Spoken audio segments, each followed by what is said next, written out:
Какво става, хора? Аз съм Прагеймър БГ и днес ще направим едно видео на Clash Royale. Ще говорим за 3 дека за петарена. Един от тях е този, който ползвам в момента. Ето го. И сега ще ви пуснем тук една интересна битка. Ето я. В началото този, който играл в момента, си мислех, че е бот и че няма да ми пуска карти. Но се оказа точно обратното. И така, първият от дековете е Giant, Goblin Barrel, Balloon, Giant Skeleton, Witch, Rage, Poison, Skeleton Army и Skeleton Army. Така. Този дек всъщност съм го ползвал 34 битки и може би всички ги спечелих. Да, полезен е като цяло, но след това последваха доста изпадания от пета арена, връщания и сега съм с този дек, който сега ще ви кажа. Zap, Skeleton Army, Witch, Rage, Hawk Rider, Giant Skeleton, Fire Spirits и Balloon. Всъщност това е един от най-ефективните декове като цяло за пета арена. Тази битка, която в момента гледате, не се получи чак толкова добре тактиката, принцип, която ползвам, защото тя от едната страна пускам разни Giant Skeleton и Witch и от другата страна пускам Hawk Rider и Skeleton Army и му смачкам колите. И така, тук той ми пусна Тесла ли? Ако не се лъжа, се казваше.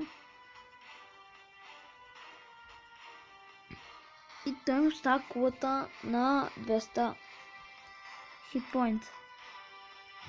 След това той ми убива и балона. Щупам му Теслата и вече ми става доста по-лесно да го атакувам. Пускам Fire Spirits, които бързо биват убити от Baby Dragon. След това пускам Skeleton Army зад Мускетара. Не беше от най-умните решения, защото там имаше Baby Dragon. Сега тук той ми пусна миньони, с което аз му пусках Giant Skeleton и тук втората ми кола за мен оставаше 30 секунди и вече тотално се бях предал. И ето свършим батерията на телефона.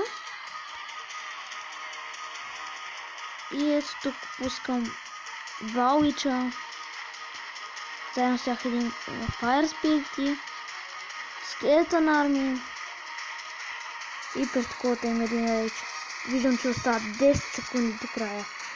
Накосвам съм от загубата и я убих колата. След това не беше чак толкова трудно това, което исках да направя, просто да му ръшна колата и така стана, така и стана.